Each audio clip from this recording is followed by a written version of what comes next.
Halo teman-teman Jules, salam jumpa lagi, salam sehat bagi para penonton bola Barcelona FH. Kali ini kita kembali ngobrol terkait Barcelona yang lagi jatuh ya dalam 3 pertandingan, terutama 2 pertandingan La Liga yang sangat menentukan di pekan-pekan terakhir ya. Karena target Barcelona adalah masuk zona Champions. Tetapi menurut saya Xavi Hernandez ini sudah membawa Barcelona ke tempat yang lebih jauh. Runner up itu sesuatu yang sangat sulit dibayangkan sebelumnya, karena waktu Xavi datang pada 5 November yang lalu Barcelona sempat terpuruk di urutan ke-9 dan kembali 1 bulan terakhir ini Barcelona sempat bangkit dan dia kembali terpuruk ya dalam 3 pertandingan ini, dan banyak yang menilai bahwa Xavi ini tidak sukses, padahal itu sangat tidak fair untuk menilai pelatih Xavi ya, karena paling kurang dia sudah membawa Barcelona ke tempat yang lebih jauh menurut saya teman-teman.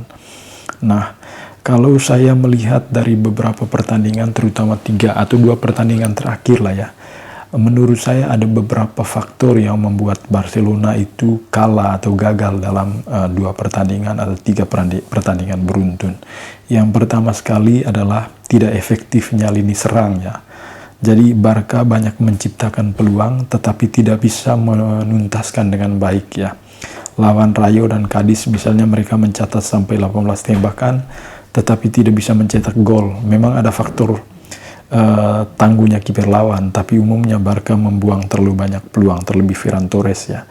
Bahkan musim ini adalah 18 tembakan Barca kena tiang terbanyak di antara tim lain. Lalu faktor kedua, menurut saya Camp Nou sebagai stadion angker dari dulu tidak lagi menakutkan. Nah, Barca menelan 3 kekalahan beruntun di Camp Nou.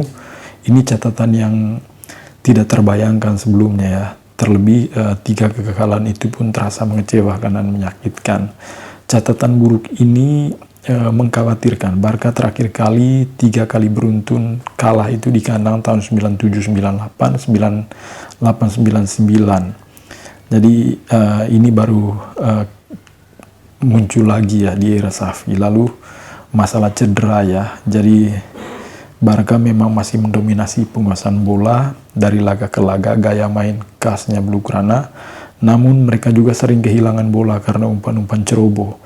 Nah, menjelang akhir musim situasi Barca belum membaik. Xavi pun mengakui bahwa taktiknya tidak bisa berjalan lancar karena banyak pemain yang absen, terutama Pedri, Gerard Piqué, karena 2 pemain ini menurut saya pemain yang sangat penting.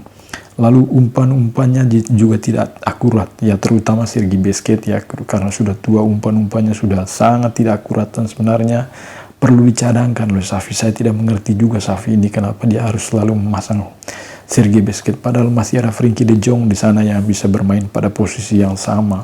Jadi dalam 3 pertandingan akurasi umpan dari Sergi Busquets sangat buruk, dan kenapa Xavi terus mati-matian gitu loh untuk memasang Sergi Busquets meskipun penampilannya tidak cukup bagus. Lalu faktor lain menurut saya yang saya lihat ya, Barca ini kurangnya intensitas ya. Jadi permainan mereka sebelumnya yang memperagakan intensitas tinggi, spirit yang luar biasa, kok setelah melawan 4-0 mengalahkan Madrid setelah jeda internasional, intensitas pemain-pemain Barca itu berkurang, dan ini tentu harus dievaluasi oleh Xavi sebagai pelatih ya, karena seolah-olah Barcelona sudah tidak semangat lagi untuk bermain. Lihat permainan mereka terakhir melawan Rayo Vallecano, kelihatan hanya Gavi yang bermain intens, selebihnya bermainnya sangat buruk. Lalu faktor lain yang sangat penting juga menurut saya adalah absennya Pedri karena cedera. Nah, kita tahu faktor Pedri ini di Barcelona sejak Januari menurut saya sangatlah besar. Jadi Pedri ini motor dinamit serangan Barcelona di lini tengah lah, dan dia adalah pemain yang sangat penting yang bisa mengalirkan bola dari lini ke lini ya.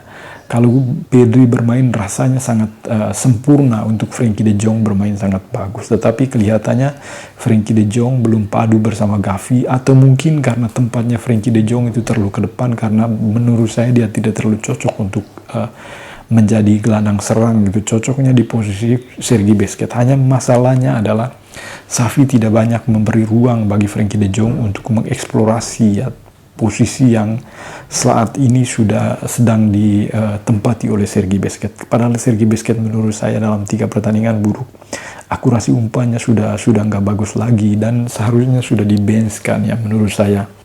Nah teman-teman semua, dari faktor-faktor ini tentu kita berharap bahwa Barcelona bisa bangkit pada pekan-pekan ke depan, karena 5 pertandingan tersisa menurut saya semuanya final dan Barcelona tidak boleh kalah, dan saya yakin 100% Barcelona pasti akan bangkit karena pekan depan Ansu Fati akan mulai bermain dan itu akan membuat harapan Barcelona untuk bisa tampil lebih efektif lah di lini depan. Dan mungkin saja Xavi ini perlu mencadangkan Sergi Busquets, perlu mencadangkan Ferran Torres, karena menurut saya tidak terlalu efektif dua pemain ini. Apalagi Ferran Torres itu, kalau saya melihat dari beberapa pertandingan, tidak ada satu lawan pun yang bisa ditembus oleh Ferran Torres ya. Jadi di depan hanya mengandalkan Ousmane Dembele seorang, dan ini menurut saya yang membuat lini serang Barcelona itu menjadi sudah nggak garang lagi seperti sebelum-sebelumnya. Nah, kita berharap Barcelona bisa bangkit ketika dia berhadap melawan